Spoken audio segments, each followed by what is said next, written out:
नमस्कार, DD news में आपका स्वागत है। मैं हूं चंद्रशेखर जोशी और आप देख रहे हैं न्यूज एट 10। तो आइए शुरुआत करते हैं। सबसे पहले देखते हैं सुर्खियां।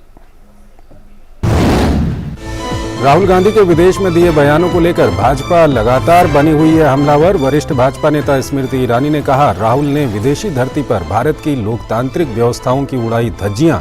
कहा, देश से माफी मांगे राहुल।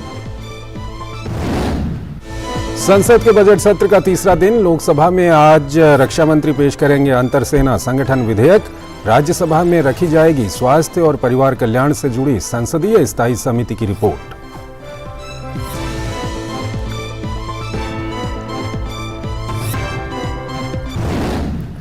अमृतसर में आज से G20 एजुकेशन वर्किंग ग्रुप की बैठक। 3 दिन तक की शिक्षा में अनुसंधान और नवाचार को बढ़ावा देने पर होगा मंथन। नौकरी के बदले जमीन मामले में दिल्ली की सीबीआई अदालत में आज लालू यादव और उनकी पत्नी की पेशी।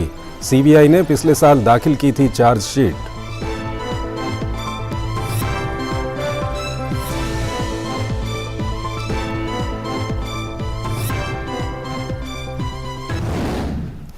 पाकिस्तान में इमरान खान की गिरफ्तारी को लेकर आमने सामने पुलिस और पीटीआई के समर्थक। कई शहरों में विरोध प्रदर्शन जारी।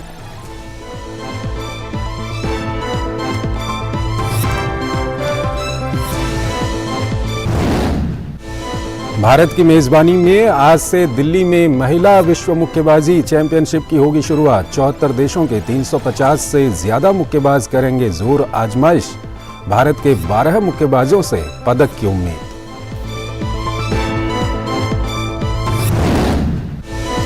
विमेंस प्रीमियर लीग में मुंबई इंडियंस ने दर्ज की लगातार 5वीं जीत। गुजरात जायंट्स को 55 रन से हराया। प्लेऑफ में पहुंचने वाली बनी पहली टीम।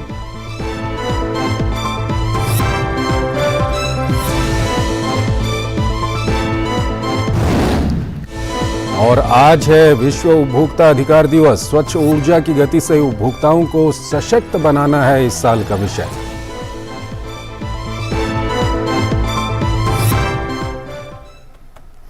और आइए अब खबरों को विस्तार से देखते हैं। संसद का बजट सत्र चल रहा है। इसके दूसरे चरण का आज तीसरा दिन है।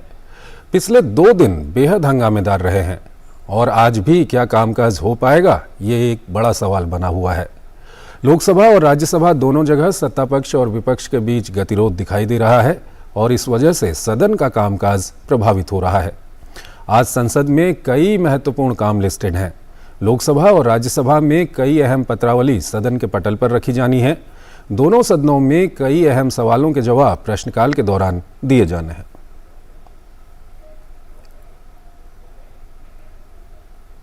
और आखिर क्या वजह है कि संसद में पिछले 2 दिन से हंगामे के कारण कामकाज बाधित हो रहा है? दरअसल कांग्रेस नेता राहुल गांधी के विदेश में दिए बयानों पर संसद में घमासान मचा हुआ है। लोकसभा में स्पीकर और राज्यसभा में सभापति दोनों सदन को चलाने की तमाम कोशिशें कर रहे हैं, लेकिन कुछ असर नहीं हो रहा है। सत्र के दूसरे दिन भी राज्यसभा और लोकसभा दोनों बाधित रहीं, जिसके चलते कामकाज प्रभावित हुआ। लोकसभा में सदन की कार्यवाही शुरू होते ही राहुल गांधी माफी मांगे के नारे के विरोध में विपक्ष के सांसद हंगामा करने लगे। लोकसभा अध्यक्ष ने अपील की कि प्रश्नकाल के बाद पर्याप्त समय दिया जाएगा। आप नोटिस दीजिए, हर विषय पर बहस के लिए मौका मिलेगा। प्रश्नकाल के बाद माननीय सदस्य, प्रश्नकाल महत्वपूर्ण समय होता है। 181 माननीय सदस्यों को महत्वपूर्ण विषय पर उठाने की अनुमति होती है।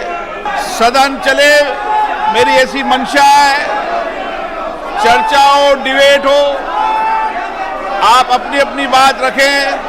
वहीं राज्यसभा में नेता सदन पीयूष गोयल ने कांग्रेस नेता राहुल गांधी द्वारा विदेश में भारत की संसद के अपमान किए जाने को लेकर उनसे माफी की मांग की और समस्त संसद के द्वारा उनके खिलाफ प्रस्ताव पारित करने की भी बात कही। पार्लियामेंट के हम सभी के स्वाभिमान के साथ जुड़ा, जिस प्रकार से विदेशी धरती में जाके भारत का अपमान किया गया, भारत के सब संस्थानों का अपमान किया गया और विशेषकर पार्लियामेंट का अपमान किया। केंद्रीय सूचना और प्रसारण मंत्री अनुराग सिंह ठाकुर ने राहुल गांधी पर देश के अपमान करने का आरोप लगाया। एक और सदन चल रहा है, लेकिन राहुल गांधी जी जहां दुनिया भर के देशों में जाकर कहते हैं कि उनको बोलने का अवसर नहीं दिया जाता, अगर देश में एवरेज अटेंडेंस देखी जाए तो उससे भी कम इनकी अटेंडेंस है पार्लियामेंट की।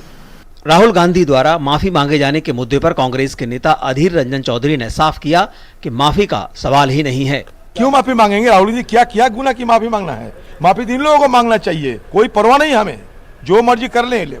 बजट सत्र के दूसरे दिन भी गतिरोध रुक नहीं पाया है, लेकिन बजट सत्र के कामकाज के लिहाज से देखें तो अभी तमाम मंत्रालयों के कामकाज पर घंटों चर्चा होनी है। विक्रमजीत सिंह, राजेश राज और विकास सारथी के साथ ऋषि कुमार, डीडी न्यूज, दिल्ली। हमारे संवाददाता शैलेंद्र मिश्र हमारे साथ जुड़े हुए हैं, उनसे हम बातचीत करेंगे इस पूरे मामले पर। शैलेंद्र, जो सबसे बड़ा सवाल बना हुआ है वो ये है कि क्या आज भी संसद चल पाएगी, जो कामकाज होने हैं वो सुचारू रूप से हो पाएंगे? क्या कुछ आपको लगता है, आप काफ़ी नज़दीक से, क्या कुछ जो राजनीतिक हलचल चल रही है, जो कुछ वहाँ पर चल रहा है, उस पर काफ़ी करीब से आप नज़र बनाए हुए हैं? चंद्रशेखर, जिस तरह से हम देख रहे हैं, सत्ता पक्ष इस बात पर लगातार जोर दे रहा है कि राहुल गांधी सदन में आकर माफी मांगे। उन्होंने जो लंदन में बयान दिया था जिससे देश की गरिमा को ठेस पहुंची, बीजेपी का यह कहना है, और वो राहुल गांधी की माफी की मांग पर बहुत जोर दे रहा है। और वहीं विपक्षी दल हम देख रहे हैं कि कई मुद्दों पर सदन के अंदर उस मुद्दों को उठाना चाहते हैं और ऐसे में टकराव की स्थिति देखने को मिल रही है। आज विपक्षी दलों का मार्च भी है, हम देख रहे हैं कि उसकी तैयारी तमाम विपक्षी दलों के नेता कर रहे हैं। तो ऐसे में इस बात के आसार कम ही है कि आज कोई सहमति बन पाएगी सत्ता और विपक्ष के बीच सदन चलाने को लेकर। लेकिन ये जरूर है कि कोशिश होगी सत्ता पक्ष की और लोकसभा अध्यक्ष और राज्यसभा के सभापति की कि कम से कम जो अहम विधायी कामकाज, कुछ अहम पत्रावलियां हैं वो सदन के पटल पर रखी जाए और साथ ही साथ कुछ कामकाज हो पाए। अब देखना होगा कि क्या स्थितियां बनती है, लेकिन जिस तरह से टकराव देखने को मिल रहा है इस बात के आसार कम ही है कि आज संसद सुचारू रूप से चल पाएगी। शैलेंद्र, यहाँ पर एक सवाल ये भी उठता है कि राहुल गांधी ने विदेश में जाकर बयान दिए और उसके बाद पूरे देश में यहाँ हंगामा मचा हुआ है और कहीं न कहीं उन लोगों को भुगतना पड़ रहा है जिनके सवालात या जिनके मुद्दे संसद में उठाए जा सकते थे वो नहीं उठाए जा रहे हैं, संसद नहीं चल पा रही है। ऐसे में क्या राहुल गांधी अपनी कोई बात आकर मीडिया के सामने या संसद में रखेंगे, ऐसा कुछ कांग्रेस की ओर से कहा गया है? ये देखिए, कांग्रेस की एक रणनीति रही है कि जब भी राहुल गांधी पर कोई सवाल उठे, राहुल गांधी के बयानों को लेकर अगर उनको सत्ता पक्ष या बीजेपी घेरने की कोशिश करती है, तब विपक्षी दलों के कांग्रेस पार्टी के नेता उनके बचाव में सामने आते हैं और तरह तरह के तर्क सामने रखते हैं। और ऐसे में हम देख रहे हैं कि उसी रणनीति पर विपक्षी दल आगे बढ़ते हुए दिखाई दे रहे हैं और वो अपनी एक रणनीति बना रहे हैं कि कैसे सत्ता पक्ष को अलग अलग मुद्दों पर घेरने की कोशिश की जाए। यही वजह है कि एक आज मार्च की रूपरेखा बनाई गई है विपक्षी दलों, खासतौर पर कांग्रेस की तरफ से। तो निश्चित तौर पर ये एक रणनीति है विपक्षी दलों की। लेकिन जिस तरह से राहुल गांधी ने इस बार लंदन में बयान दिया है और उन्होंने देश के लोकतंत्र के बारे में जो कुछ कहा, सदन में बोलने न देने को लेकर जो आरोप लगाए, साथ ही साथ देश के विश्वविद्यालयों में बोलने नहीं दिया जाता, इस तरह की जो बातें कही, अब बीजेपी तथ्यवार इन सब बयानों को काउंटर कर रही है। और बीजेपी का यह कहना है कि आप एक पार्टी से द्वेष कर सकते हैं, एक नेता से द्वेष कर सकते हैं, लेकिन आप देश से द्वेष कैसे कर सकते हैं?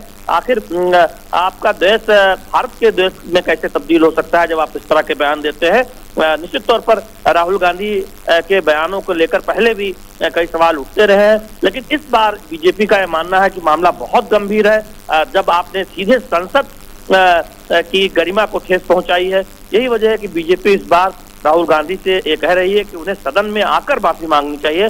और कल हमने देखा कि ये भी कहा बीजेपी ने कि आप संसदीय लोकतंत्र और उसकी गरिमा को ठेस पहुंचाते हैं, जबकि आप खुद जब सदन की कार्रवाई चल रही होती है, आपकी जो उपस्थिति है वो तमाम जो एक औसत है सांसदों का सदन में उपस्थित रहने का, उससे भी कम है। तो यानी आप खुद संसदीय लोकतंत्र के प्रति गंभीर नहीं है, सदन की कार्रवाई चलती है तो सांसद की जिम्मेदारी के प्रति गंभीर नहीं है, और वहीं आप दूसरे देश में जाकर, विदेश की धरती पर जाकर इस तरह के सवाल उठाते हैं जिससे संसदीय गरिमा को ठेस पहुंचती है और दरअसल इस देश की जनता का अपमान है। शैलेंद्र, आप क्योंकि संसद जब भी वहाँ पर कार्यवाही हुई है पिछले 2 दिनों आप वहाँ पर मौजूद रहे हैं, ये जो मामला है ये बीजेपी और कांग्रेस के बीच का ये मामला है, जो बाकी दल हैं संसद के अंदर, वो क्या कुछ, उनकी क्या कुछ प्रतिक्रियाएं हैं, उनकी क्या कुछ रणनीति है, वो क्या कुछ कर रहे हैं इस दौरान? कि देखिए, मल्लिकार्जुन खड़गे जो राज्यसभा में विपक्ष के नेता हैं, कांग्रेस पार्टी के नेता हैं, उनकी एक कोशिश है कि तमाम विपक्षी दलों को साथ लाकर सरकार को अलग अलग मुद्दों पर घेरने की कोशिश की जाए, जैसा कि हमने बजट सत्र के पहले चरण में देखा था। लेकिन हम देख रहे हैं कि टीएमसी अपने मुद्दों को अलग तौर पर उठा रही है, चाहे वो अदानी का मामला हो या अन्य मामले हो, वो टीएमसी के जो सांसद हैं वो अलग प्रदर्शन कर रहे हैं। सभी विपक्षी दलों का साथ एक तरह से देखें तो पूरी तौर पर कांग्रेस पार्टी को मिलता हुआ दिखाई नहीं दे रहा है। हालांकि कांग्रेस पार्टी के नेता दावे कर रहे हैं कि 16 पार्टियों के जो नेता हैं वो साथ थे जब उन्होंने मार्च किया था, या आज जो मार्च की तैयारी है उसमें भी हम देख रहे हैं कि कांग्रेस पार्टी ये कोशिश करेगी कि तमाम विपक्षी दलों को साथ लाया जाए। लेकिन हम इस बीच देख रहे हैं कि विपक्षी दलों में उस तरह की एकता नहीं देखने को मिल रही है जो प्रयास कांग्रेस पार्टी के नेता कर रहे हैं। हालांकि सरकार को घेरने की कोशिश अलग अलग अपने अपने तौर पर कई विपक्षी दल के नेता कर रहे हैं। शैलेंद्र, एक सवाल और ये सवाल अधिकतर लोगों के जहन में ये सवाल आ रहा है, जब राहुल गांधी को लेकर के इतना बवाला मचा हुआ है तो राहुल गांधी हैं कहाँ? क्या वो संसद आ रहे हैं या वो कहाँ हैं? क्या कुछ जानकारी आपके पास है? जी देखिए, हमने देखा कि बीते 2 दिनों में जब राहुल गांधी के बयान को लेकर लोकसभा में और राज्यसभा में हंगामा था, तब राहुल गांधी ने सदन की कार्रवाई में भाग नहीं लिया था। और यही बात बीजेपी उठा रही है कि न केवल आम दिनों में राहुल गांधी विदेश जाते हैं, कई बार तो जब संसद की कार्रवाई चल रही होती है तब भी वो विदेश में होते हैं। तो ऐसे में वो कितने गंभीर है संसद की कार्रवाई में भाग लेने को लेकर, संसदीय लोकतंत्र को लेकर, अपने सांसद के तौर पर अपनी जिम्मेदारी को लेकर, यही बताता है कि पहले के भी कई ऐसे अनुभव रहे हैं जब सदन की कार्रवाई चल रही होती है और राहुल गांधी के बारे में पता चलता है कि वो कहीं अलग। शैलेंद्र, आपकी जानकारी में क्या है, वो अभी क्या भारत में मौजूद हैं या अभी भी विदेश में हैं? कि देखिए, 2 दिनों जो संसद चली है उसमें निश्चित तौर पर हमने देखा है कि लोकसभा में राहुल गांधी मौजूद नहीं थे। ठीक है शैलेंद्र, शुक्रिया इन तमाम जानकारियों के लिए। और इस सब के बीच राहुल गांधी के विदेश में दिए बयानों को लेकर भाजपा लगातार हमलावर बनी हुई है। आज केंद्रीय मंत्री और वरिष्ठ भाजपा नेता स्मृति ईरानी ने कांग्रेस और राहुल गांधी पर तीखे प्रहार किए। स्मृति ईरानी ने कहा कि राहुल गांधी ने एक ऐसे देश में जाकर विदेशी ताकतों का आह्वान किया जिसका इतिहास भारत को गुलाम बनाने का रहा है। स्मृति ईरानी ने कहा कि राहुल गांधी की नफरत प्रधानमंत्री मोदी से हटकर अब भारत के प्रति द्वेष में तब्दील हो चुकी है। राहुल गांधी ने एक ऐसे देश में जाकर विदेशी ताकतों का आह्वान किया जिसका इतिहास रहा है भारत को गुलाम बनाने का। भारत की लोकतांत्रिक व्यवस्थाओं की धज्जियां उड़ाते हुए राहुल गांधी ने यह खेद व्यक्त किया कि क्यों विदेशी ताकतें आकर भारत पर धावा नहीं बोलती। उनका द्वेष प्रधानमंत्री मोदी जी के लिए भारत के प्रति द्वेष में तब्दील हो चुका है। स्मृति ईरानी ने कहा कि राहुल गांधी ने लोकतंत्र की धज्जियां उड़ाई हैं और संसदीय परंपराओं का अपमान किया है। राहुल गांधी को अपने किए पर देश से माफी मांगनी चाहिए। राहुल गांधी ने भारतीय के अधिकार क्षेत्र पर विदेशी ताकत धावा बोले यह आमंत्रण दिया है। राहुल गांधी ने विदेशी ताकत आके भारतीय संसदीय परंपरा को छिन्न भिन्न कर दें, यह आह्वान किया है। आज मैं राहुल गांधी से कहना चाहती हूं, संसद से भागने की बजाय आकर संसद में माफी मांगे, क्योंकि अपमान उन्होंने देश की संसद, देश की संविधान और देश के वोटर का किया है। एक छोटा सा ब्रेक लेते हैं यहां पर। शुरू करो, डालो बुनियाद, घर महल नजर आएगा। वंडर लाइए, वंडर अपनाइए, फर्क नजर आएगा। वंडर सीमेंट, फर्क नजर आएगा। पैकेट हाथ धो के खोल हम सफर, नहीं तो you might suffer. Hand wash reminder by hand ambassador Sachin Tendulkar का हाथ. सेवलॉन स्वस्थ इंडिया मिशन. मौसम के मुताबिक खान पान बदलना हमारी परंपरा है. हल्का और पौष्टिक भोजन गर्मी के दिनों में सेहत अच्छी रखता है. अधिक पानी की मात्रा वाले मौसमी फल और सब्जियां शरीर को ठंडा रखते हैं. प्याज का सलाद और नमक जीरे वाला कच्चा आम जैसे पारंपरिक उपचार ताप घात को रोकते हैं. ताकत देने वाले प्राकृतिक तरल जैसे ORS, नारियल पानी, नींबू पानी, छाछ, आम पन्ना, मूंग का पानी पिएं. शराब, चाय, कॉफी और सॉफ्ट ड्रिंक टालें. अत्याधिक नमक, मसाले, तला हुआ और उच्च प्रोटीन वाला भोजन टालें. बासी खाना न खाएं. मांसाहारी लोग तले या लाल मांस की जगह भुना हुआ मांस खाएं. अच्छा खाएं, स्वस्थ रहें, सुरक्षित रहें. NDMA एवं IIPHG द्वारा जनहित में जारी. स्वागत है आपका ब्रेक के बाद. नौकरी के बदले जमीन मामले में दिल्ली की CBI अदालत में आज लालू यादव और उनकी पत्नी राबड़ी देवी समेत अन्य आरोपियों की पेशी हो रही है. जमीन के बदले नौकरी घोटाले में दाखिल आरोप पत्र में CBI ने कहा कि लालू प्रसाद के परिवार को अपनी जमीन बेचने वाले अपात्र उम्मीदवारों को रेलवे के निर्धारित मानदंडों और प्रक्रियाओं का उल्लंघन करते हुए नौकरियां दी गईं. पिछले साल CBI ने इस मामले में चार्जशीट दाखिल की थी. इसी मामले में ED ने भी इनके आवास पर पिछले हफ्ते छापेमार कार्रवाई की थी. पटना में भी लालू के करीबियों पर ED ने छापा मारा था. 2004 से 2009 के बीच लालू प्रसाद यादव UPA सरकार में रेल मंत्री थे. आरोप है कि लालू के रेल मंत्री रहते हुए रेलवे भर्ती में घोटाला हुआ. कहा जा रहा है कि नौकरी लगवाने के बदले आवेदकों से जमीन और प्लॉट लिए गए. आरोप है कि जो जमीनें ली गईं वो राबड़ी देवी और मीसा भारती के नाम पर ली गईं. विकास सारथी हमारे साथ जुड़ रहे हैं. विकास, अभी क्या कुछ चल रहा है अदालत में? चंद्रशेखर, कुछ देर पहले लालू प्रसाद, मीसा भारती और राबड़ी देवी कोर्ट पहुंचे हैं और लालू प्रसाद व्हील चेयर पे पहुंचे थे और उन्होंने इससे पहले स्वास्थ्य कारणों का भी हवाला दिया था. उनके वकील ने जब इससे पहले सुनवाई हुई थी. जहां तक इस पूरे मामले की बात करें तो चार्जशीट CBI ने पिछले साल ही दिसंबर में दाखिल की थी, जिसमें ये आरोप लगाया है CBI ने कि बहुत सारे अपात्र लोगों को नौकरी दी गई रेलवे में और इसके बदले उनसे उनकी जमीनें लिखवाई गई. हाँ, ये बात जरूर है कि उसके लिए भुगतान किया गया, लेकिन वो बहुत नॉमिनल है. सारे ट्रांजैक्शन कैश में हुए, इसीलिए ED इस मामले में पूछताछ कर रही है. इसमें जो एक और आरोप CBI ने लगाया है कि अगर आप इन भर्तियों को देखें तो इसमें कई भर्तियां ऐसी थी जो बिना किसी विज्ञापन के की गई. तो इसमें जो पूरी इरेगुलरिटी है उसका मकसद यही था कि सरकारी नौकरी के बदले लोगों से उनकी जमीनें लिखवाई जाएं और ऐसे बहुत सारे मामले हैं. CBI का ये आरोप है कि सिर्फ पटना में तकरीबन 1 लाख स्क्वायर फीट जमीन इस तरह से नौकरी के बदले ली गई है. इस मामले में पिछली बार कोर्ट में जब चार्जशीट रखी गई थी तो इसका संज्ञान लेते हुए कोर्ट ने सभी आरोपियों को 15 मार्च को पेश होने के लिए कहा था, जिस आदेश की तामील करते हुए आज ये सभी कोर्ट में पेश हुए हैं. कुछ ही देर में सुनवाई शुरू हो जाएगी और ये साफ होगा कि अब कोर्ट इस मामले में आगे क्या करने वाला है और क्या अगली तारीख पर भी सबको फिजिकल प्रेजेंस जरूरी होगी, सबको पेश होना होगा, या लालू प्रसाद की तरफ से किसी तरह का कोई एग्जेम्पशन मांगा जाता है स्वास्थ्य के आधार पर वो छूट मांगते हैं अगली बार पेश. विकास, ये भी हम जानना चाहेंगे कि आज जो अदालत की कार्रवाई चल रही है इसके बाद क्या कुछ विकल्प हैं, क्या कुछ हो सकता है इस कार्रवाई के बाद? देखिए, अभी तो प्रारंभिक स्टेज पर है क्योंकि अब जो चार्जशीट का संज्ञान कोर्ट ने ले लिया है तो अब बहस होगी चार्जेस फ्रेम करने को लेकर के.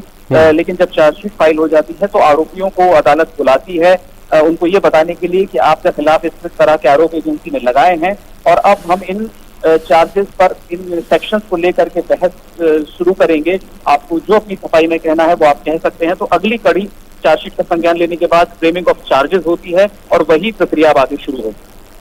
विकास, इस पूरे मामले पे अगर हम जांच एजेंसियों का जो होमवर्क है, जो उन्होंने जिस तरह से जांच की है उसको आप देखें तो क्या आपको लगता है कितना मेरिट है वो जो मामले वहां पर रख रहे हैं?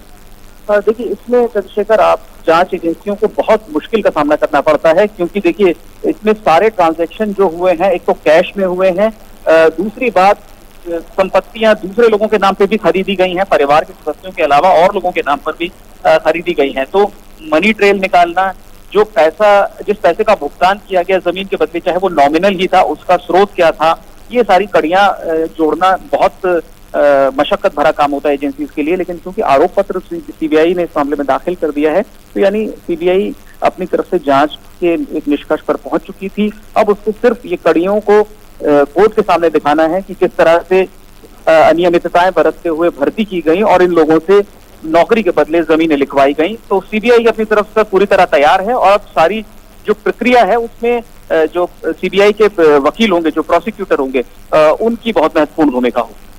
विकास, इस पूरे मामले पे जो लालू यादव का परिवार है, उसके अलावा रेल मंत्रालय के कई अधिकारी भी इसमें, उन पर भी आरोप लगे हुए हैं। जो अन्य लोग हैं परिवार के अलावा, लालू यादव के परिवार के अलावा, क्या वो लोग भी कोर्ट पे अभी पहुंच चुके हैं?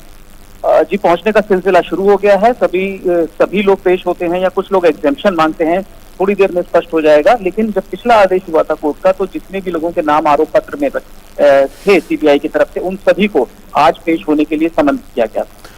शुक्रिया विकास आपका इन तमाम जानकारियों के लिए। अगली खबर की ओर चलेंगे। अमृतसर में G20 के एजुकेशन वर्किंग ग्रुप की दूसरी 3 दिवसीय बैठक आज से शुरू हो रही है। इसमें भारतीय विज्ञान संस्थान बेंगलुरु, भारतीय प्रबंधन संस्थान अमृतसर और टाटा समाज विज्ञान संस्थान मुंबई जैसे प्रमुख उच्च शिक्षा संस्थानों के सहयोग से अनुसंधान को मजबूत करने और समृद्ध सहयोग के माध्यम से नवाचार को प्रोत्साहन देने पर संगोष्ठी का आयोजन किया जाएगा। संगोष्ठी को भारतीय प्रौद्योगिकी संस्थान रोपड़ द्वारा खालसा कॉलेज में आयोजित किया जा रहा है। वहीं G20 देशों में अनुसंधान पहल पर भी एक संगोष्ठी आयोजित की जाएगी, जिसमें G20 सदस्यों और संगोष्ठी में आमंत्रित देशों के सुझाव भी लिए जाएंगे। वहीं प्रदर्शनी में 90 से अधिक स्टॉलों के साथ एक मल्टीमीडिया प्रदर्शनी का आयोजन भी किया जाएगा। इस प्रदर्शनी को संयुक्त अरब अमीरात, चीन और सऊदी अरब, राष्ट्रीय शैक्षिक अनुसंधान और प्रशिक्षण परिषद, नेशनल बुक ट्रस्ट और कई स्टार्टअप पहलों की प्रमुख भागीदारी के साथ आयोजित किया जा रहा है। ये प्रदर्शनी 16 से 17 मार्च 2023 तक स्थानीय संस्थानों, विद्यार्थियों, शिक्षाविदों और शोधकर्ताओं के लिए भी खुली रहेगी। पंजाब में कर्ज के कारण किसानों द्वारा आत्महत्या करने का सिलसिला जारी है। राज्य में पिछले 10 साल में 1400 से अधिक किसानों ने आत्महत्या की। इसमें सबसे ज्यादा मानसा जिले में किसान मौत से नाता जोड़ चुके हैं। किसान नेताओं ने सरकार की गलत नीतियों और कृषि की लागत में बढ़ोतरी के कारण बढ़ते कर्ज को इसका कारण बताया। ये रिपोर्ट देखिए।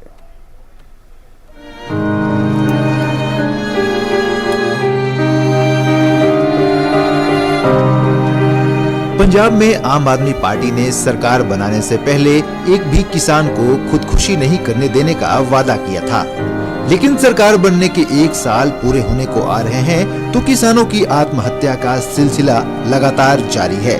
कहा तो सरकार ने किसानों के कर्ज खत्म करने की बात की थी, लेकिन खेती पर बढ़ने वाली लागत और पूरा मूल्य नहीं मिलने के कारण किसान जान दे रहे हैं। हर जगह किसानों पर कर्ज और उपज में कमी की वजह किसानों को जान देने को मजबूर कर रही है। किसानों ने जल्द वादे पूरे नहीं होने की स्थिति में गांव को घेरकर विधायकों का बहिष्कार करने का फैसला किया है। सरकार ने लोगों ने वोटों से पहले बहुत सारे वादे किए हैं, जो सारे वादे खोखले निकल गए। कर्जे का तंगिया जाल है, ये दिनों दिन बढ़ी जाता है। सरकार ने कहा सीगा भी सारा कर्जा जो मेहनत करने वाले लोग है वो कालियां ते कांग्रेस चढ़ाया असीं सारा रद्द करांगे, वो कर्जे दे विच वाधा हो गया। जिहड़े किसानां दी बहुत खुदकुशियां हो रही ने, क्योंकि कर्जा जिहड़ा वो लैंदा नहीं हैगा, फसलों के जिहड़े रेट ने वो सानूं प्रॉपर नहीं मिल रहे। जिस तरह सरकार कहदी भी MSP देवांगे, पूरी MSP सानूं सारियां फसलों ते नहीं मिलदी। पंजाब में मार्च 2012 से फरवरी 2023 तक 1403 किसानों ने आत्महत्या की है। वहीं किसान आंदोलन के केंद्र मानसा में 350 किसान कठोर कदम उठा चुके हैं। माखा चहला गांव के किसान सुखवीर सिंह कर्ज की बोझ के तले अपनी जान दे चुके हैं। सुखवीर सिंह की पत्नी जसविंदर कौर ने कहा कि इसके बाद भी उन्हें सरकार से कोई मदद नहीं मिली है। मेरे घर वाले ने भी खुदकुशी कर ली थी, गोलियां खा ली थी, नशा खा ली, कर्जा देना सीगा जी, सरकार वालों कोई सहायता नहीं मिली। बहुत दफ्तरां दी चक्कर लाई भी असं, साडी किसी ने कोई सुनवाई नहीं करी। फसल खराब होने के कारण किसानों पर कर्ज बढ़ता चला जाता है। गांव बुर्जराठी के किसान गुरपाल सिंह की 3 एकड़ जमीन पर लगी नरमा की फसल गुलाबी सूंडी लगने से खराब हो गई थी, जिस कारण गुरपाल सिंह के परिवार पर 8-9 लाख का कर्ज हो गया था। कर्ज से परेशान होकर गुरपाल सिंह ने आत्महत्या कर ली थी। ਗੁਰਪਾਲ ਸਿੰਘ ਮੇਰਾ ਡੈਡੀ ਸੀ ਤੇ ਥੋੜਾ ਜਿਹਾ ਪਰੇਸ਼ਾਨ ਤੇ ਘਰ ਦੇ ਜਨ ਪਰੇਸ਼ਾਨ ਰਹਿੰਦਾ ਸੀ ਤੇ 3 ਏਕੜ ਆਪਦੀ ਜ਼ਮੀਨ ਹੈ ਜੀ, ਉਹ ਵੀ ਨਰਮੇ ਵਾਲੀ ਹੈ ਤੇ 5 ਏਕੜ ਹੋਰ ਸੀ, ਨਰਮਾ ਲਾਇਆ ਹੋਇਆ ਸੀ ਸਾਰੇ ਤੇ ਗੁਲਾਬੀ ਹੁੰਦੀ ਕਾਰਨ ਹੋ ਗਿਆ ਜੀ, ਨਰਮਾ मर गया थे, वो टेंशन लगे। पंजाब में पिछले साल 16 मार्च को भगवंत मान की सरकार बनने के 25 दिन के अंदर ही 14 किसानों ने आत्महत्या की थी। इस मुद्दे पर पंजाब सरकार घिरी नजर आई थी, लेकिन साल बीत जाने पर भी सरकार किसानों की सूध नहीं ले रही है। ऐसे में अन्नदाता नई सरकार को वोट देने की सजा पा रहे हैं। राजेश कुमार के साथ शिशु शर्मा शांतल, डीडी न्यूज जालंधर।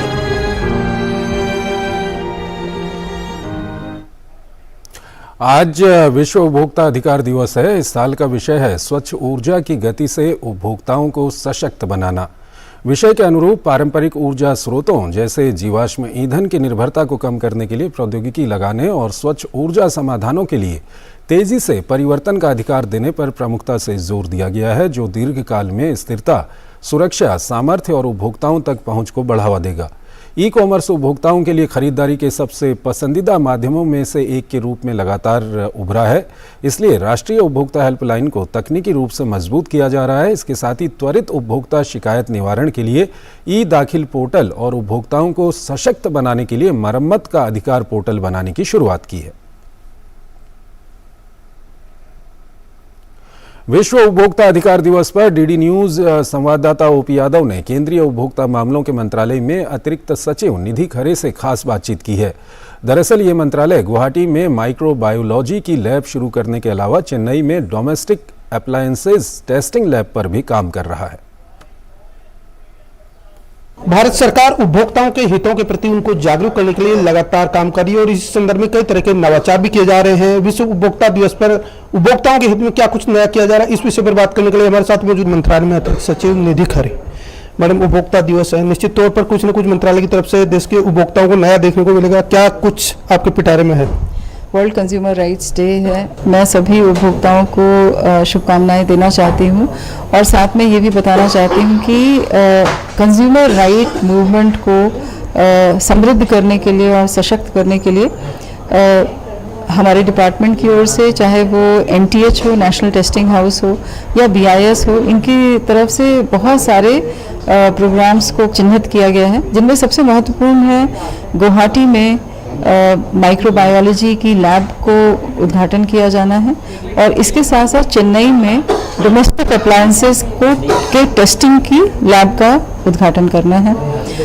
इसके साथ साथ बच्चों में स्टैंडर्ड्स को कैसे लोकप्रिय किया जाए, उन्हें साइंस कैसे पढ़ाई जाए स्टैंडर्ड्स के माध्यम से, तो ऐसे 50 लेसन्स बनाए गए हैं जिनको कि हम एक तरह से उन्हें भी हम लॉन्च करेंगे। उपभोक्ता और मंत्रालय दोनों मिलकर जॉइंटली जो इसमें भागीदारी निभा रहे, तो एक नए भारत की जो तस्वीर उभर के आ रही है, उसमें आप किस तरह देखते हैं? आपने देखा होगा कि धीरे धीरे उपभोक्ता जो हैं वो न केवल क्वालिटी के प्रति उनकी कॉन्शियसनेस बढ़ी है, बल्कि अब धीरे धीरे उनकी डिमांड भी क्वालिटी प्रोडक्ट्स के लिए बढ़ रही है। तो इसमें जिस प्रकार से हॉलमार्किंग ऑफ गोल्ड ज्वेलरी एक बहुत ही सक्सेसफुल प्रयोग था, हमने पाया कि लगभग 92% से अधिक जो सैंपल्स बिक रहे हैं हॉलमार्क्ड, उनमें कंप्लायंस था हॉलमार्किंग का। तो ये एक बहुत बड़ी गारंटी है टुवर्ड्स प्योरिटी ऑफ गोल्ड। इसी प्रकार से अन्य भी जो प्रोडक्ट्स हैं उनमें भी जहाँ पे ISI मार्क मैंडेटरी किया गया है, वो इसीलिए किया गया है ताकि हम उसकी न केवल सेफ्टी बल्कि स्टैंडर्ड्स हैं उनके कंप्लायंस के प्रोडक्ट्स ही हमारे यहाँ बिकें।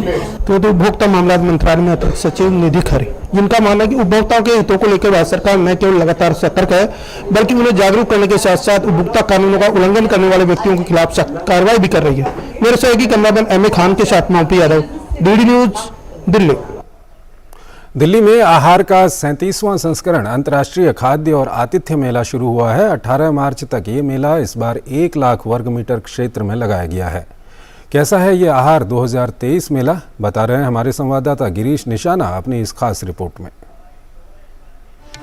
ये है दिल्ली के प्रगति मैदान में चल रहा अंतर्राष्ट्रीय खाद्य और आतिथ्य मेला। आहार 2023, जिसे इस बार 1 लाख वर्ग मीटर क्षेत्र में लगाया गया है। आहार के 37वें संस्करण में काफी संख्या में विदेशी कंपनियां भी देखी जा सकती हैं।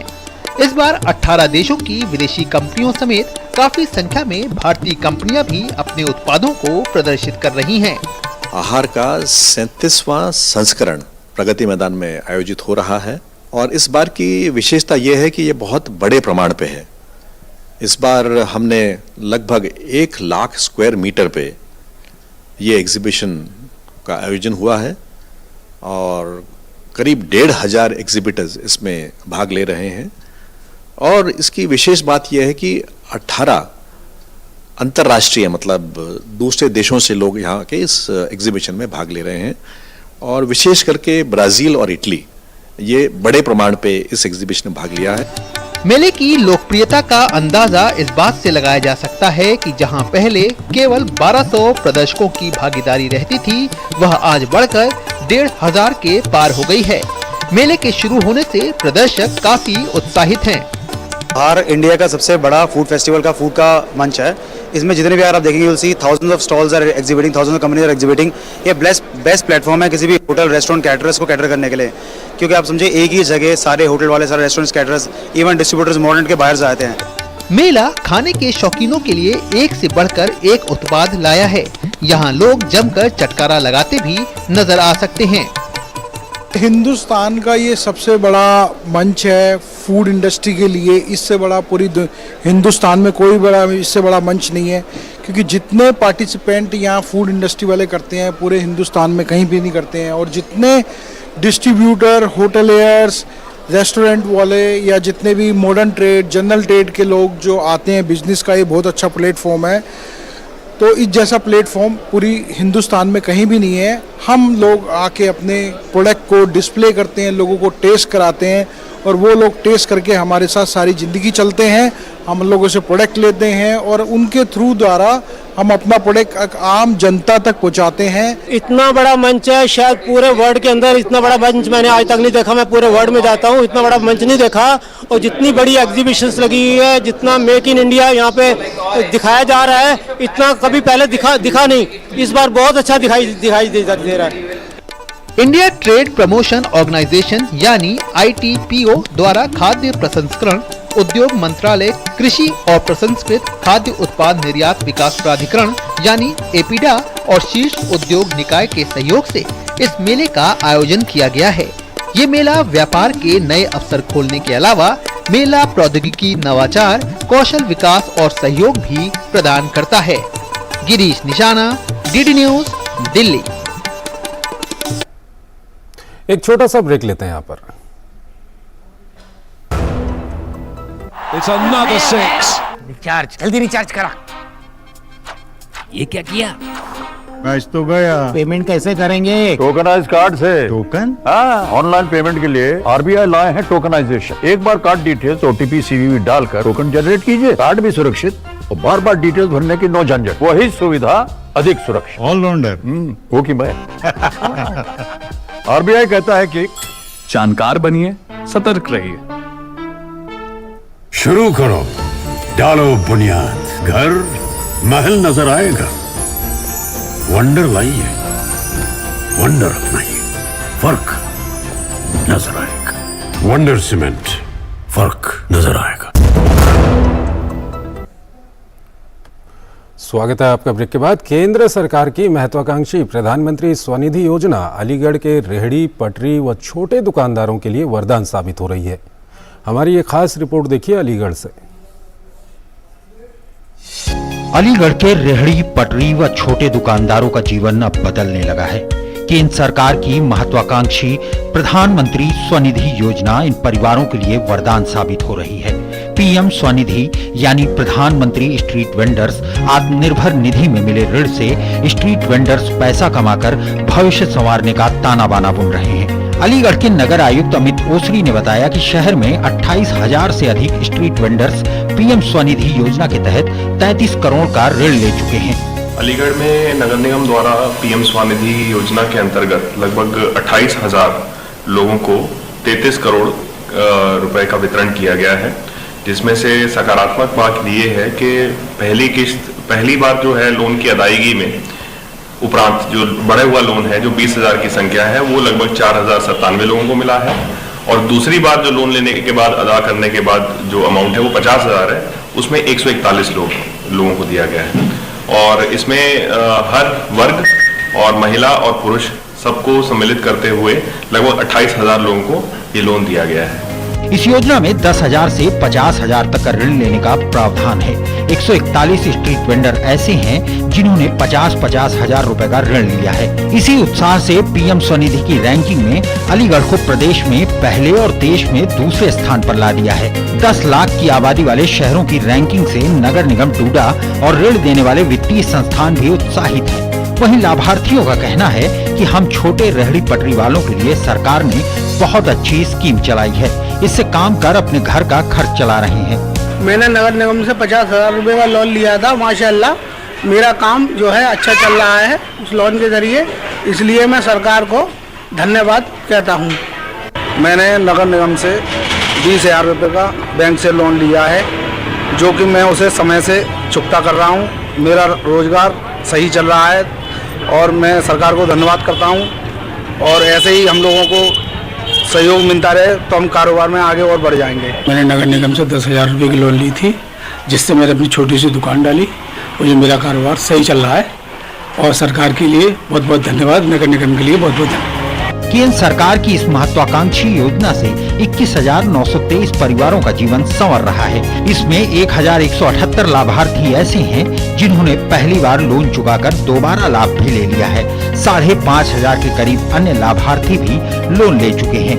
यह भी अब दोबारा प्रधानमंत्री स्वनिधि का लाभ लेने के लिए आवेदन कर सकते हैं। शासन से निर्धारित नियमों के तहत पहली बार लोन चुकाने वाले लोगों को भी योजना में दोबारा लाभ मिलता है। Bureau report, DD news. महिला सशक्तिकरण का एक और शानदार उदाहरण, Surekha Yadav semi high speed train Vande Bharat express चलाने वाली पहली महिला बन गई हैं। सुरेखा एशिया की पहली महिला लोको पायलट भी हैं। 1988 से लोको पायलट की शुरू हुई यात्रा में वंदे भारत एक्सप्रेस चलाने के साथ एक और मील का पत्थर जुड़ गया है। ये रिपोर्ट देखिए। ये है सुरेखा यादव, एशिया की पहली महिला लोको पायलट। अब सुरेखा के नाम एक और उपलब्धि जुड़ गई। सेमी हाई स्पीड वंदे भारत एक्सप्रेस की कमान संभालकर सुरेखा ऐसा करने वाली पहली महिला लोको पायलट भी बन गई हैं। सोलापुर से छत्रपति शिवाजी महाराज टर्मिनल स्टेशन के बीच सोमवार को इस सेमी हाई स्पीड ट्रेन का संचालन किया। सुरेखा ने वंदे भारत एक्सप्रेस के लिए लोको पायलटिंग का प्रशिक्षण गुजरात में लिया। इस अत्याधुनिक ट्रेन को चलाने का मौका मिलने पर वे काफी खुश हुईं। We have the training at JDTC Baroda and it's very nice training. It is hard work but appreciable and satisfactory. I am satisfied in my work. Surekha Yadav आज से 34 साल पहले 1988 में पहली महिला ट्रेन ड्राइवर बनी थी। लोको पायलट के रूप में कई मालगाड़ियों और सब अर्बन ट्रेनों का इन्होंने संचालन किया। इन्होंने ज्यादा से ज्यादा महिलाओं से सेमी हाई स्पीड ट्रेन का संचालन सीखने का आग्रह भी किया।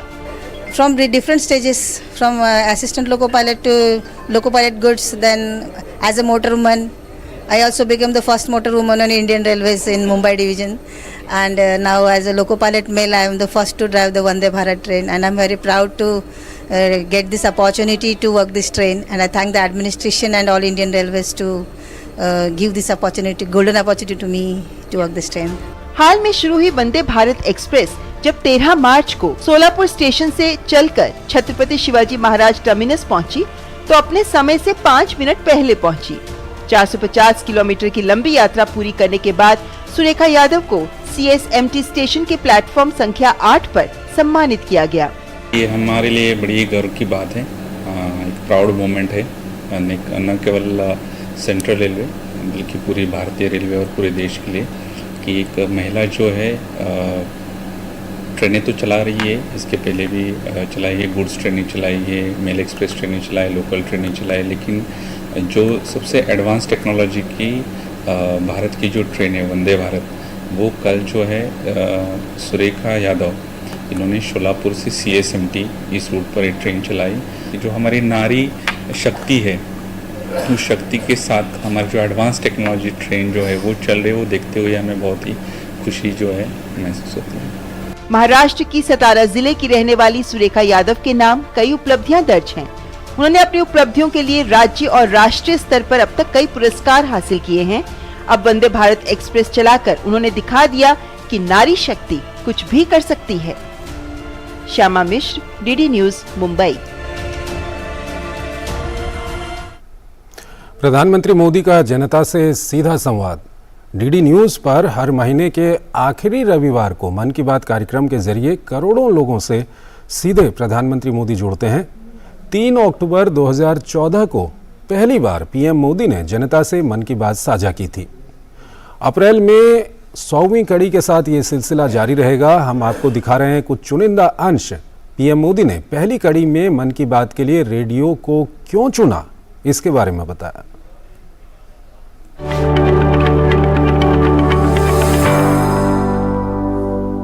रेडियो का ऐसा सरल माध्यम है कि मैं दूर दूर तक पहुंच पाऊंगा, गरीब से गरीब घर तक पहुंच जाऊंगा, क्योंकि मेरे देश की ताकत गरीब की झोपड़ी में है, मेरी देश की ताकत गांव में है, मेरी देश की ताकत माताओं, बहनों, नौजवानों में है, मेरे देश की ताकत किसानों में है। मैं आप ही के भरोसे भारत आगे बढ़ेगा, ये विश्वास व्यक्त करता हूं। आपकी शक्ति में भरोसा है, इसलिए मुझे भारत के भविष्य में भरोसा है।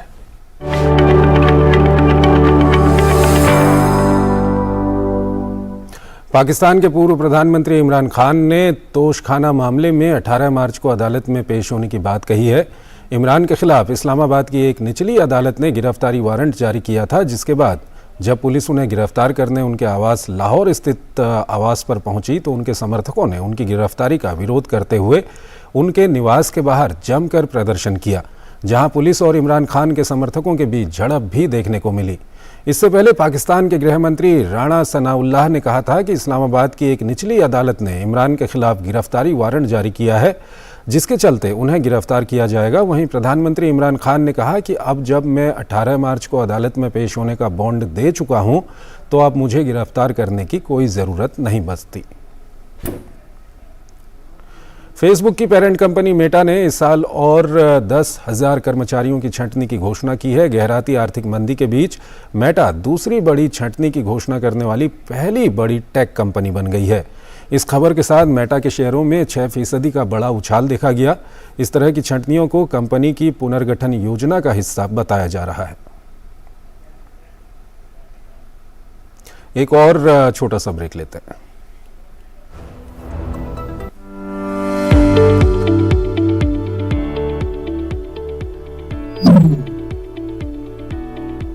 आज सुबह सुबह दुकान छोड़कर कहाँ जा रहे हो? मैं चला फूड सेफ्टी का लाइसेंस बनवाने। अब ये कौन सा नया लाइसेंस आ गया? नया नहीं भाई, बहुत जरूरी लाइसेंस है। ये लाइसेंस अब सभी खाद्य सामग्री का व्यापार करने वालों के लिए अनिवार्य है। परंतु मेरी दुकान और काम तो बहुत छोटा है, फिर भी मुझे ये लाइसेंस बनवाना पड़ेगा। तुमने बिल्कुल सही सवाल पूछा है। जिनका सालाना व्यापार 12 लाख रुपए से कम है, उनके लिए रजिस्ट्रेशन की सुविधा है, और वो भी सिर्फ 100 रुपए के मामूली से शुल्क पर। और जिनका व्यापार 12 लाख रुपए से ज्यादा है, वो 2,000 रुपए के शुल्क पर लाइसेंस प्राप्त कर सकते हैं। अच्छा भाई, अब ये तो बताओ, इस लाइसेंस या रजिस्ट्रेशन के फायदे क्या हैं हम लोगों के लिए? इसके बहुत से फायदे हैं, जैसे ये हमें कानूनी सुरक्षा प्रदान करता है, कस्टमर के बीच हमारी साख मजबूत करता है, जिससे हमारा व्यापार बढ़ता है, और सबसे जरूरी बात, मजबूत बनाता है, जो हम सबकी एक जिम्मेदारी भी है। अरे वाह, एक लाइसेंस के इतने सारे फायदे! ये तो हम सभी खाद्य सामग्री बेचने वालों को तुरंत ले लेना चाहिए। रुको, मैं भी तुम्हारे साथ चलता हूँ। हाँ जरूर चलो, दोनों साथ चलते हैं। फूड सेफ्टी का रजिस्ट्रेशन या लाइसेंस आप खुद से ऑनलाइन भी अप्लाई कर सकते हैं, या फिर डिपार्टमेंट ऑफ फूड सेफ्टी जो मयूर भवन कनॉट प्लेस पर स्थित है के सुविधा केंद्र की मदद से भी अप्लाई कर सकते हैं। दिल्ली खाद्य संरक्षा विभाग द्वारा जनहित में जारी। शुरू करो, डालो बुनियाद, घर महल नजर आएगा।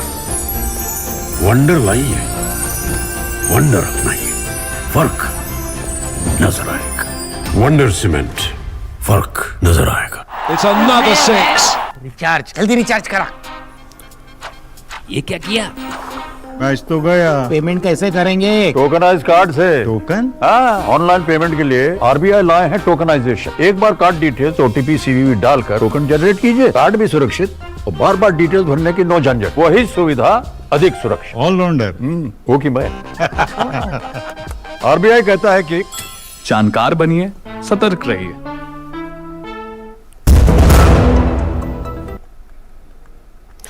स्वागत है आपका ब्रेक के बाद। आईबीए महिला विश्व मुक्केबाजी चैंपियनशिप की शुरुआत आज से होने जा रही है। ऐसे में इस प्रतियोगिता को लेकर प्रतिभागियों में कितना उत्साह है, साथ ही साथ वो कौन से चेहरे हैं जिनसे देश को पदक की उम्मीद रहेगी, इस रिपोर्ट में देखते हैं।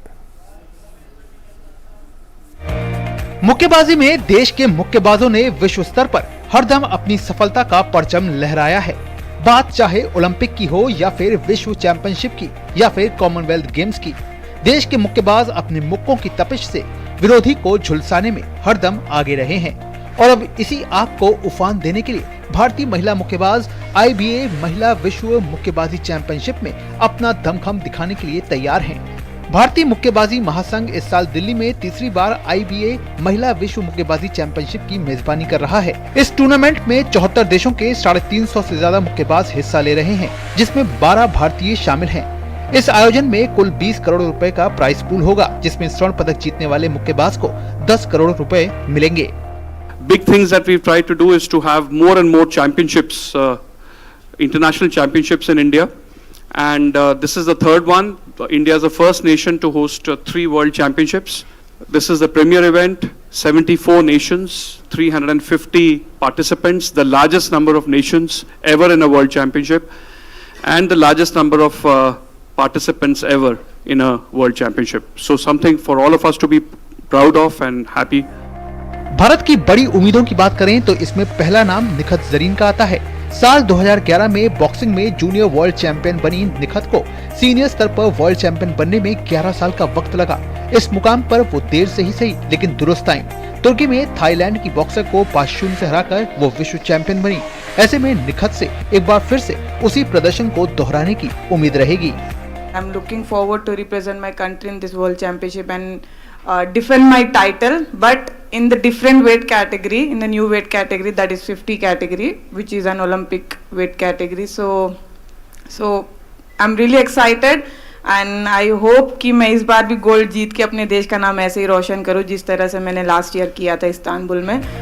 वहीं इस कड़ी में दूसरा नाम लवलीना बोरगोहेन का है, जो कि इस बार भी दम दिखाने को तैयार हैं। हालांकि लवलीना ने टोक्यो ओलंपिक के बाद से कोई बहुत बड़ा धमाल नहीं मचाया है, फिर भी ये वो नाम है जिससे हर भारतीय को विश्व स्तर की इस प्रतियोगिता में पदक की आस तो रहती ही है। हमारा जो प्रिपरेशन है वो बहुत अच्छा चल रहा है और हमारे पूरे कोचेस बहुत मेहनत कर रहे हैं। हमें हर चीज़ का फैसिलिटी मिल रहा है, गवर्नमेंट बहुत सपोर्ट कर रहा है, बीएफआई बहुत सपोर्ट कर रहा है। तो आशा करते हैं कि हम लोग अच्छा करेंगे। हम लोग सभी का ट्रेनिंग भी बहुत अच्छा चल रहा है। हम कोशिश करेंगे हमारे पूरे वेट कैटेगरी में मेडल लाने की। निखत जरीन और लवलीना के अलावा नीतू भी भारत का प्रतिनिधित्व करेंगी। बर्मिंघम 2022 राष्ट्रमंडल खेलों की स्वर्ण पदक विजेता नीतू घंगास 48 किलोग्राम भार वर्ग में देश का प्रतिनिधित्व करती नजर आएंगी। दिल्ली में 2018 विश्व चैंपियनशिप में प्रभावशाली प्रदर्शन दिखाने वाली मनीषा मौन भी देश का प्रतिनिधित्व करेंगी। मनीषा ने 2022 वर्ल्ड चैंपियनशिप में कांस्य पदक अपने नाम किया था। इनके अलावा कई और बॉक्सर हैं जो अपने स्तर पर अपने नाम को एक नई चमक देने के लिए तैयार दिखेंगे। तो उम्मीद यही की जानी चाहिए कि भारत अपनी मेजबानी में एक बार फिर से इस विश्व चैंपियनशिप में छा जाने को तैयार रहेगा। नारायण सिंह की रिपोर्ट, डीडी न्यूज, दिल्ली। हमारे खेल संवाददाता गौरव कुमार हमारे साथ जुड़ रहे हैं, उनसे हम बातचीत करेंगे। गौरव, जो अभी हमने रिपोर्ट में देखा कि 74 देश, 350 बॉक्सर, जिसको स्वर्ण पदक मिलेगा उसको 10 करोड़ का प्राइज मिलेगा, तो इतने बड़े स्तर की प्रतियोगिता भारत में हो रही है, किस तरह की तैयारी चल रही है? बिल्कुल चंद्रशेखर, और खास तौर से ये इसलिए भी बहुत ज़्यादा इम्पॉर्टेंट हो गया है क्योंकि रिकॉर्ड तीसरी बार जो है वो भारत इसकी मेज़बानी कर रहा है। और यही वजह है कि जब IBA के प्रेसिडेंट यहाँ दिल्ली आए तो उन्होंने खुद कहा कि भारत जो है कहीं ना कहीं जो वुमेन बॉक्सिंग की जो चैंपियनशिप है उसका एक तरह से कैपिटल के रूप में, उसके जो पूरा गेम है वुमेन बॉक्सिंग का, उसके कैपिटल के रूप में एक सामने आ रहा है। क्योंकि जिस तरह से शानदार मेज़बानी लगातार भारत जो है वो इसमें करता रहा है। और सबसे बड़ी बात क्या होती है कि जब इस तरह की मेज़बानी आपको मिलती है और जब इस तरह के इवेंट आप आयोजित करते हैं तो जो देश के नए युवा बॉक्सर्स हैं उनको काफ़ी कुछ सीखने को मिलता है। क्योंकि 74 देश के 350 से ज़्यादा मुक्केबाज जब आपके साथ होंगे तो हर एक के साथ जब आपका मुकाबला होगा, और कुछ मुकाबले ऐसे होंगे जिसमें विश्व स्तर के चुनिंदा जो बॉक्सर्स हैं, जो बेहतरीन बॉक्सर्स हैं, उनकी जो बॉक्सिंग्स देखने को मिलेगी, तो इससे कहीं ना कहीं जो युवा बॉक्सर्स हैं उनको काफ़ी कुछ सीखने को मिलेगा। साथ ही साथ वो जब अपनी फाइट जो है वो इस स्पिरिट में रखेंगे सामने, और जब जो विश्व के चुनिंदा बॉक्सरों के सामने उतरेंगे तो उनके लिए भी काफ़ी एक एक्सपीरियंस के लिहाज से बहुत अच्छी, ये कहना चाहिए, एक पहल रहेगी, सामने देखने को मिलेगी। तो इन सब चीज़ों का तो एक अच्छा इफेक्ट जो है वो देखने को मिल ही रहा है। साथ ही साथ जिस तरह से इसको जो प्राइज मनी में जो कहना चाहिए कि जो बढ़ोतरी हुई है वो भी कहीं ना कहीं हर प्लेयर को जो है वो मोटिवेट करेगी। भारत की बात कर लें तो भारत के 12 जो बॉक्सर्स हैं वो इस बार रिंग में उतरेंगे और पदक के लिए दाव जो है वो पेश करेंगे, जिसमें सबसे बड़ा नाम है निखत जरीन का है जो कि वर्ल्ड चैंपियन है। और उनसे कहीं ना कहीं एक बार फिर से उम्मीद यही रहेगी कि वो अपने वर्ल्ड चैंपियन की जो टाइटल जो है उसको डिफेंड करने में वो यहाँ पे कामयाब रहें। इसके अलावा अगर बात कर लें तो लवलीना बोरगोहेन है, और इनके अलावा मनीषा मौन जो हैं उन्होंने काफ़ी अच्छा अपने आप को सामने रखा है। साक्षी चौधरी हैं, ये वो नाम हैं जिन्होंने पिछले कुछ समय के दौरान भारतीय बॉक्सिंग को एक नया आयाम भी दिया है और अपने पंच से एक नई पहचान भी दी है। शुक्रिया आपका बहुत बहुत गौरव इन तमाम जानकारियों के लिए। तो काफ़ी बड़ी प्रतियोगिता भारत में आयोजित हो रही है और काफ़ी रोमांचक भी ये प्रतियोगिता होगी, क्योंकि भारत की जैसा कि हमारे संवाददाता बता रहे थे कि करीब 12 बॉक्सर हैं जिनसे काफ़ी कुछ आशा की जा सकती है। और इस बुलेटिन में इतना ही, लेकिन जाते जाते हम आपको छोड़ के जा रहे हैं दूरदर्शन के प्रसिद्ध धारावाहिक महाभारत के संवाद। तो आपको याद होंगे ही, ये भी याद होगा कि BR चोपड़ा के इस सीरियल के संवाद डॉक्टर राही मासूम रजा ने लिखे थे। जी हाँ, आज उनकी पुण्यतिथि है। रजा खुद को गंगा पुत्र कहते थे क्योंकि उनकी पैदाइश उत्तर प्रदेश के गाजीपुर की थी। तो बुलेटिन में आज सिर्फ इतना ही, इस बुलेटिन में इतना ही, लेकिन जाते जाते आपको हम उनकी कुछ रचनाओं के साथ छोड़ के जा रहे हैं। आप हमें इजाजत दीजिए, नमस्कार।